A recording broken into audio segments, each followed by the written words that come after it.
సహోదరి సహోదరులందరికీ నా హృదయపూర్వకమైనటువంటి వందనాలు చెల్లిస్తున్నాను. అదే రోమీయులకు రాసినటువంటి పత్రిక 6వ అధ్యాయము 23వ వచనములో మనం చదువుకుందాం. ఏలయనగా పాపము వలన వచ్చు జీతము మరణము, అయితే దేవుని కృపావరము మన ప్రభువైన యేసుక్రీస్తునందు నిత్య జీవము అని వ్రాయబడి ఉంది. For the wages of sin is death, but the free gift of God is eternal life in Christ Jesus our Lord.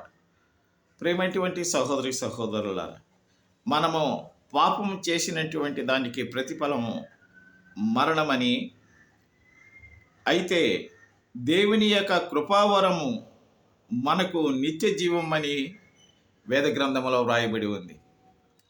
కాబట్టి మనం పాపం విషయంలో జాగ్రత్తగా ఉండి పరిశుద్ధత విషయంలో ఆసక్తి కలిగి ఈ లోకంలో జీవించడం గాక దేవుడు మనల్ని ఆశీర్వదించును గాక.